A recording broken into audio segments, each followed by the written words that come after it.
Fala pessoal, eu sou o Agaz, a gente aqui no Criadores de Conteúdo e hoje um vídeo diferente, um vídeo mais motivacional, eu já vou explicar pra vocês porquê, mas a gente vai falar nesse vídeo sobre você deve desistir depois que você ter o primeiro fracasso? Caras, de vez em quando eu gosto de fazer uns vídeos assim, eu gosto de sempre estar tentando arrumar um jeito de incentivar vocês, porque eu acabo me incentivando quando eu tô fazendo isso. Eu sei como que é uma porcaria essa coisa da criação de conteúdo, principalmente quando a gente não tem resultados, isso pode acontecer nos primeiros anos, né? Ou então pode acontecer pra sempre, ou às vezes não. Claro que a gente tenta que seja o menor tempo possível de fracassos, mas é tenso essa coisa da gente fazer e às vezes você faz, se dedica bastante para fazer o seu melhor. Quando você coloca a cara a tapa, né, quando você coloca o seu vídeo público, sempre aparece aquela pessoa para xingar, para falar que você fez isso errado, aquilo errado, não sei mais o que. A pessoa não para pensar em estilos e normalmente essas pessoas não têm aí uma bagagem para saber o que estão falando, mas ainda assim julgam e falam. Então é tenso, é complicado e a gente vai falar aqui hoje sobre 3 séries, na verdade 2 que eu acompanho e uma que eu não acompanho, que poderiam ter desistido, poderiam ter acabado, e eu gosto de dar esses exemplos, eu gosto de falar desse tipo de coisa porque serve pra nossa vida, serve pra você que tá começando a criar conteúdo, serve pra você que já tá criando conteúdo, tá tendo algum resultado, mas tá se comparando com coisas grandes, e às vezes você cria e as pessoas viram e falam, nossa, que bosta, que porcaria, deveria ter feito isso, faltou aquilo, tem que colocar mais isso e mais aquilo, sendo que não tem, sei lá, embasamento. A maioria das opiniões são complicadas, né? Feedback é muito bom, mas você tem que saber separar, porque um monte de feedback vai ser lamentável e não vai fazer parte do que você está fazendo. Um monte de feedback é feito, na verdade todos eles são feitos sem saber da sua realidade, mas às vezes te afetam. A gente vai falar sobre The Office, a gente vai falar sobre Supernatural e a gente vai falar sobre Seinfeld. Se você não conhece nenhuma dessas, vá lá e conheça. Então, primeiramente, vamos falar sobre The Office. The Office é uma série que eu comecei a assistir recentemente no início do ano, e me apaixonei por ela. Ela tem um humor diferenciado, não é pra qualquer um, é um humor mais ácido, mais voltado para o humor britânico.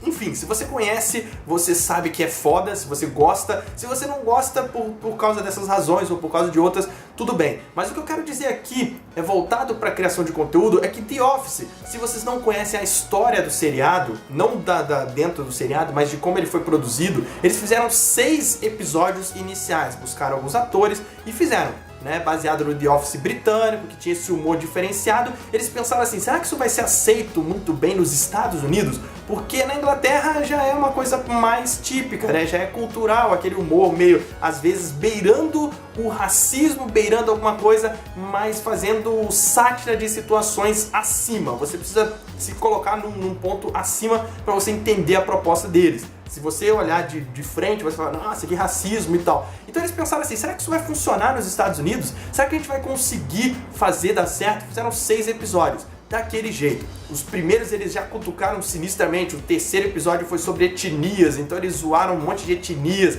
um monte de pessoas tipo indianos, asiáticos, e foi meio tenso, meio pesado. E a primeira temporada tem só esses 6 episódios.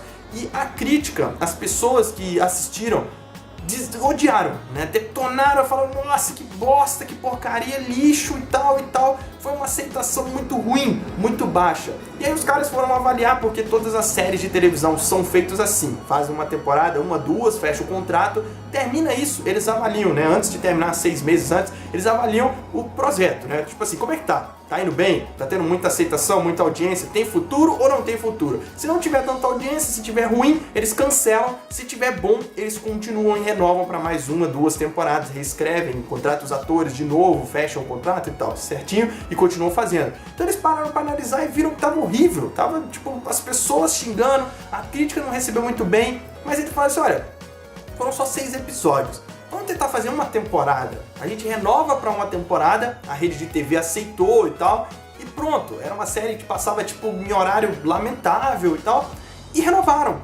E aí eles fizeram a segunda temporada com 20 e poucos episódios. Foram conseguindo adaptar, polir, né? Continuaram com o humor pesado deles, mas não tão pesado, deram umas cortadas aqui e ali, buscaram algumas formas de fazer com que a audiência gostasse, se identificasse mais do que os primeiros 6 episódios. E se você assistiu os 6 primeiros episódios e o resto de The Office, você vai ver que tem uma mudança significativa na política deles, como eles conseguiram fazer, mantendo quem eles são de uma maneira interessante. E aí, a partir dessa segunda temporada, as pessoas começaram a adorar o iTunes, se eu não me engano. Ele foi tipo a primeira série lá no negócio da Apple. Eu não sei certinho onde foi, mas eles fizeram sucesso lá e aí fizeram sucesso na TV também. Começaram a cativar o público, começaram a evoluir, começaram a chamar atenção. Rapidinho saíram do horário lamentável, foram pro horário nobre, brigar com séries de peso e começaram a ganhar, fizeram um sucesso absurdo e hoje são referência no sitcom. Eles fizeram uma parada totalmente diferenciada, totalmente eles, sacou? Então muitas coisas que surgiram depois de The Office surgiram baseadas em The Office. Imagina se eles tivessem desistido lá nos 6 primeiros episódios porque a aceitação não foi muito boa. Vamos falar de Seinfeld, que foi uma história parecida. Jerry Seinfeld é um cara foda do stand-up. Não tem como você falar em stand-up sem falar de Jerry Seinfeld, que foi um dos precursores, um dos caras que levou isso pro mundo de uma maneira assustadora, popularizou isso demais lá nos Estados Unidos e no resto do mundo. Eles fizeram uma série Seinfeld, fizeram poucos episódios na primeira temporada pra ver. É comum isso, tá? Eles fazem poucos episódios pra ver a aceitação do povo, pra não gastar demais com uma temporada de 20 episódios e o pessoal não curtir. Então fizeram, se eu não me engano, 4 ou 6 episódios também na primeira temporada de Seinfeld e colocaram. O pessoal odiou, falou, nossa, que bosta, que porcaria, não sei o que. Eles decidiram que seria interessante, o projeto era interessante, tinha futuro, eles podiam dar uma polida aqui e ali, mas iam continuar fazendo da forma que eles fizeram. Renovaram por mais uma temporada e também durou 9 temporadas. É um sucesso absurdo, é uma das referências em sitcom e em stand-up. E todo mundo conhece Jerry Seinfeld. Jerry Seinfeld ficou bilionário, enfim, né? Imagina se ele tivesse parado lá no começo. Supernatural. Mesma coisa, fizeram uma temporada, e aqui no caso fizeram uma temporada completa, 20 e poucos episódios, não teve uma aceitação muito boa, não teve muita popularidade, mas o pessoal falou, não, vamos insistir, vamos fazer uma segunda, vamos depois fazer uma terceira, e a popularidade foi aumentando à medida que a série foi se desenvolvendo, as pessoas se identificavam mais com ela, o tempo ia passando e eles conseguiam fazer com que mais e mais audiência chegasse, divulgasse, mais e mais audiência chegasse. Hoje a série está na 11ª temporada, não tem previsão de acabar, pelo que eu sei, já ia acabar na 9ª, não, renovaram para a 10ª, aí ia acabar na 10ª, renovaram para a 11ª, enfim, eles vão empurrando, por quê? Porque tem público, porque tá popular, porque tá maneiro, porque o público deles gosta, né? Apesar de eu não acompanhar, a gente tem que reconhecer quando uma parada é de sucesso, né? Independente de qualidade, de julgamentos assim, não é hora da gente fazer isso, tá?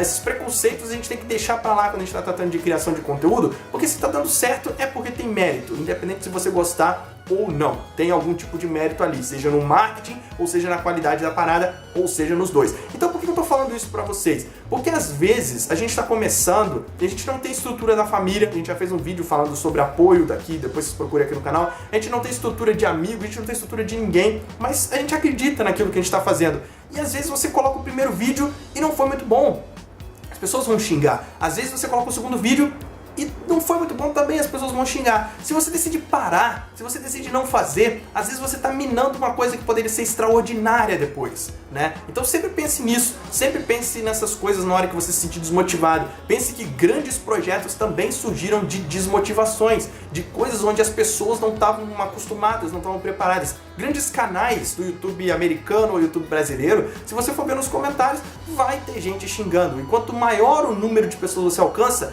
mais gente assim você também alcança. Porque infelizmente tem um monte de críticos aí na internet que saem por aí criticando, falando como se soubessem das coisas e dando opinião de como seria melhor, sem saber absolutamente nada. Então se você se deixar levar por esse tipo de pessoas, já era, sacou? O seu projeto vai pro saco, as suas motivações vão pro saco e é muito fácil a gente ser desmotivado, principalmente no começo, né, nessa coisa de criação de conteúdo. Então fica de olho e fica esperto. Eu quis contar esses 3 casos para mostrar para vocês que tudo, às vezes, fracasso é bom. Às vezes você fracassar é uma forma de você ver o que você errou, aprender para você voltar com uma parada mais eficiente e mais eficaz. Então fica aí esse recado nesse vídeo, espero que tenham gostado, espero que estejam curtindo esses vídeos aqui do Criadores de Conteúdo. Assista os vídeos anteriores, se você é novo no canal, se inscreve para continuar recebendo vídeos, visite o criadoresdeconteúdo.com.br e comenta aí embaixo o que vocês acharam, alguma opinião, alguma coisa do tipo, que vai ser bacana da gente ler e de outras pessoas também conversarem entre si e tudo mais. Aí eu já ia me esquecendo, se você gostou desses vídeos, gostou do canal, gostou dessas dicas, clica aí no Patreon para você poder colaborar, se você quiser, claro, com uma quantia pequena. Por favor, não colabore com uma quantia grande, porque eu me sentiria extremamente mal, mas colabore lá pra gente poder manter o site no ar, pra gente poder continuar fazendo isso até eu conseguir monetizar de outras maneiras. Aí a gente cancela o Patreon, beleza? Até o próximo vídeo, tchau!